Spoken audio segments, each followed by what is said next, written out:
Olá a todos e a todas, sejam bem-vindos a mais um vídeo de filosofia. Para hoje eu decidi falar acerca da razão e do desejo, como nós devemos ter uma atitude racional, como nós devemos ter uma consciência atenta no que toca ao desejo, aos nossos desejos, porque muitas vezes os nossos desejos são a causa do nosso sofrimento, a causa da nossa ansiedade, a causa até das depressões. Eu já falei sobre isso em vários vídeos. Dou sempre a sugestão no começo dos vídeos para subscrever no canal, para verem o resto dos vídeos, para acompanhar o meu trabalho. Também publico os vídeos no Spotify e vários podcasts.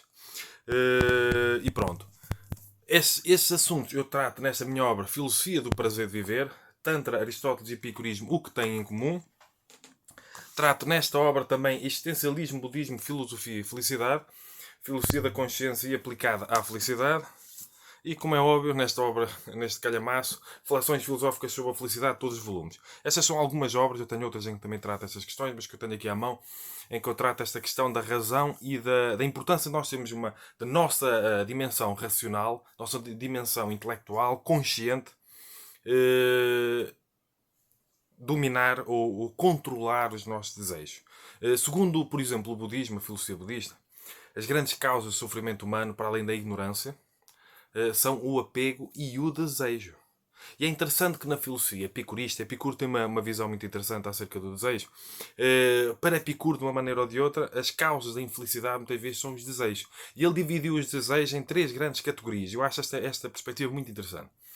Nós temos os desejos naturais e necessários, temos os desejos naturais e não necessários, e temos os desejos não naturais e não necessários. Como é que é mais ou menos este enquadramento? Todos nós, até para garantir, por exemplo, a nossa sobrevivência da espécie, portanto, nós temos um mecanismo, um ego, um sistema de sobrevivência que serve para garantir abrigo, para garantir a reprodução, para garantir a sobrevivência da espécie, para garantir a nossa proteção de uma maneira ou de outra, que é que nos impulsiona a onde reparar que aquilo que dá mais prazer no fundo, prazer assim imediato, mesmo que seja um prazer básico e elementar, é o sexo, para garantir a sobrevivência da espécie, para garantir a reprodução e a alimentação, é comer. Onde reparar, se uma pessoa fizer, por exemplo, um gráfico, aquilo que em geral dá mais prazer às pessoas, e há uma grande relação entre as compensações com as frustrações afetivas e sexuais e a comer. Muitas vezes a pessoa termina com o namorado e vai comer chocolate. Essa é aquela coisa que costuma falar. Uh, Há uma grande relação entre as compulsões sexuais e as compulsões alimentares. Porque normalmente as pessoas tentam compensar a frustração e insatisfação afetiva e sexual com a alimentação. Isso acaba por acontecer naturalmente. E até com a questão de consumo de drogas legais e ou ilegais. Mas pronto. Uh, Onde reparar que são as coisas que dão mais prazer. E é interessante, são as coisas que garantem a sobrevivência da espécie, garantem a reprodução, garantem a sobrevivência da própria pessoa. Portanto, a pessoa precisa ter prazer a comer, a pessoa precisa comer para sobreviver. A pessoa precisa ter prazer sexual, digamos assim, está no nosso programa genético de uma maneira ou de outra, porque precisa da reprodução para garantirmos a sobrevivência da espécie de uma maneira ou de outra. Portanto, esses prazeres, eles dominam, muitas vezes, estes desejos que muitas vezes as pessoas. Porque há grandes filósofos que até têm uma perspectiva pessimista, uma leitura de Schopenhauer, que foi beber também a filosofia budista ou a filosofia indiana no sentido geral, que a vida é sofrimento de uma maneira ou de outra. Há uma constatação que o sofrimento existe, é uma das quatro nobres verdades da filosofia budista. E nós podemos resolver esse sofrimento se formos à raiz do sofrimento ou da infelicidade, que é a ignorância, e que também podemos abordar como apego e como desejo. A maioria das pessoas está sempre ansiosa porque ela está sempre em desejo. Está sempre a desejar. E mesmo atingindo o objeto de desejo, a pessoa continua a desejar. Há ali uma insatisfação constante, uma frustração constante. E depois, quando perde a esperança de obter o objeto de desejo, mesmo que seja conseguir uma casa, conseguir uma namorada, conseguir um carro, conseguir, sei lá, aquela profissão de sonho, assim, a pessoa depois de obter continua em desejo, continua frustrada, insatisfeita. Há ali um vazio existencial, há ali um vazio da alma, digamos assim. O problema é anímico, espiritual até. Portanto, há desejos que garantem a nossa sobrevivência de uma maneira ou de outra, mas que eles podem dominar o ser e acabar por prejudicar. Vamos então voltar à questão da filosofia epicurista, de Epicuro. Desejos naturais e necessários. Alimentação. Nós precisamos de comer. Portanto, há ali um impulso para comer que garante a sobrevivência da espécie. Qual é o desejo, por exemplo, natural, mas não necessário? Nós precisamos de comer para garantir a nossa sobrevivência. Portanto, há ali um desejo que garante a sobrevivência, portanto, tem uma função positiva, construtiva, mas nós não precisamos estar sempre a comer a comida sofisticada, gourmet, porque isso não é necessário. E às vezes as pessoas não conseguem comprar isso e ficam frustradas porque. Este é um exemplo, por exemplo. Porque não conseguem cumprir com estes desejos. Portanto, ele é natural porque implica comida, mas não é necessário, porque não precisamos estar sempre a comer comida gourmet ou sofisticada. E os desejos não naturais e não necessários são aquilo que no fundo não precisamos para nada, mas que são muitas vezes a causa do sofrimento humano, a causa da infelicidade, que envolve também a dança do acasalamento, que envolve, que eu costumo falar sobre isso, a dança do acasalamento humano, que as pessoas fazem tudo para chamar a atenção, para dar nas vistas. É uma competição inconsciente, até com as próprias amizades, ver quem é que dá mais nas vistas na rua, quem é que chama mais atenção, comprar o carro, comprar o relógio, pintar-se, comprar a roupa. Tudo isso por causa de questões sexuais, mesmo que inconscientes. Então, o que é que tem a ver com o desejo não natural e não necessário? Por exemplo, as honras, parecer bem em praça pública, o estatuto social, o poder, de uma maneira ou de outra. Isso são desejos não naturais e não necessários. Epicuro afastou-se, a escola de Epicuro afastou-se um bocado da vida política, por exemplo, por causa de ter a noção, mais ou menos, de uma maneira ou de outra, da dimensão, de toda a luta por poder, de toda a luta por ostentação, dos desejos não naturais e não necessários que existe no mundo político, mas que também existe no mundo financeiro, no mundo económico. Toda a gente a tentar passar a perna a outras pessoas para ter mais poder, para ter mais estatuto, para ter mais fama, para ter mais glória, para ter isso. São desejos não naturais e não necessários. Eles não são precisos.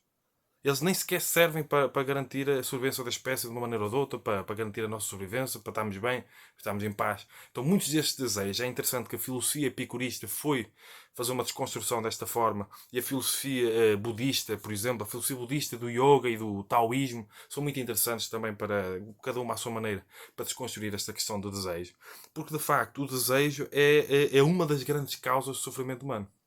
É uma das grandes causas da ansiedade constante, de uma frustração constante. As pessoas estão sempre a desejar isto, estão sempre a desejar aquilo. Desejam que as coisas aconteçam depressa demais, desejam conseguir aquela pessoa de sonho, quando tiverem aquela pessoa de sonho. E é interessante que o desejo, em geral, ele é uma projeção.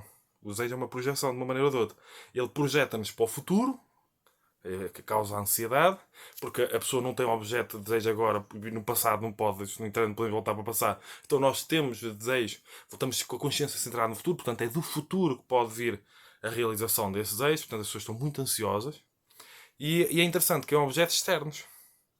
É aquela pessoa, é aquele carro, é aquela casa, é aquele estatuto, é sempre coisas fora. E por isso é que o budismo corta com essa questão. Nós temos de ter uma atitude, nós temos de ter uma consciência atenta. E até um processo de desconstrução e descoberta de impulsos até inconscientes para nós percebermos e controlarmos que muitas vezes os nossos desejos, eles primeiro são desejos que no fundo, se realizados, não são felicitários, e depois só o facto de estar ali aquele desejo, ele não é felicitário. Porque nós podemos estar a desejar coisas e fazer lutar, perder a saúde, tudo para conseguir aquele objeto de desejo, e depois de atingirmos, continuamos infelizes. É o que acontece com muitas figuras públicas, por exemplo.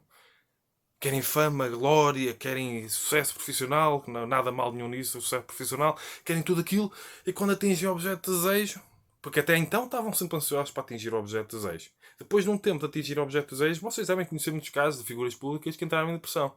Depois de conseguirem os objetos de desejo, depois daquela ansiedade para conseguir, entram em depressão, porque percebem que aqueles objetos de desejo, sem julgamento nem moralismo, e que acontece de forma inconsciente, depois percebem que aquele objeto de desejo não trouxe felicidade, não resolveu o vazio interior. E aí é que a filosofia budista corta com essa questão, ajuda a equilibrar, ajuda a compreender os nossos desejos, ajuda a desconstruir os nossos desejos, para nós deixarmos de ser tão ansiosos, tão depressivos, tão infelizes e até conflituosos. E é interessante, porque por isso é que opta pelo celibato, para cortar com aquele desejo sexual que está sempre a colocar a pessoa numa posição de conflito, de sofrimento, de frustração, de insatisfação.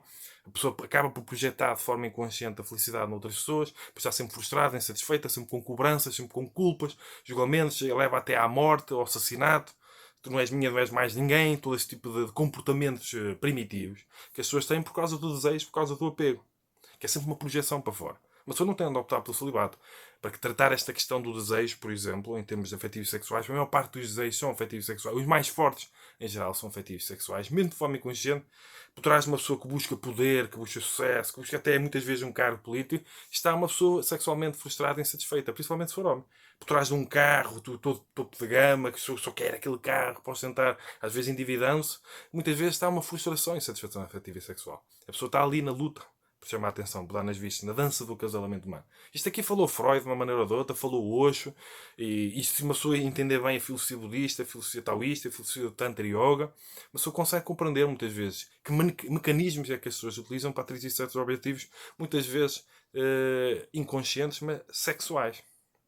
Portanto, as pessoas estão sempre em desejo. E sempre frustradas, sempre insatisfeitas, pois têm de consumir todo tipo de drogas para fugir de um estado de consciência que não conseguem suportar. E como nós não temos uma educação felicitária, tanto para os nossos pais como nos sistemas de ensino, nós não, acabamos por não adquirir ferramentas para lidar com essas questões do dia a dia, com estes problemas gigantes, muitas vezes. Portanto, temos de ter uma atitude racional atenta, temos de tentar compreender os nossos desejos. Será que eles são necessários? Será que eles são naturais? Será que eles são não naturais e não necessários e estão-nos a causar sofrimento e infelicidade e no fundo eles não são nem naturais nem necessários? Não precisamos deles para nada, entre aspas.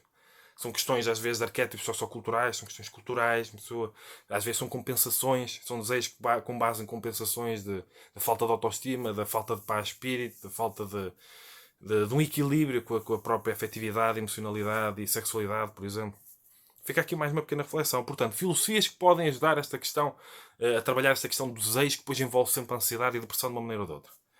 Budismo, Tantra Yoga, Taoísmo, Epicurismo, muito interessante. E até o Estoicismo. O Estoicismo também pode ajudar. Portanto, a ter uma atitude mais racional perante a vida. Não é deixarmos de relacionar com as nossas emoções, que isto também é um problema. Mas às vezes compreender e dominar os nossos desejos primitivos, que eles às vezes dominam, eles levam-nos a ter uma data de comportamentos que acabam por ser profundamente prejudiciais para nós próprios, para a sociedade onde nós vivemos, para a comunidade onde nós vivemos.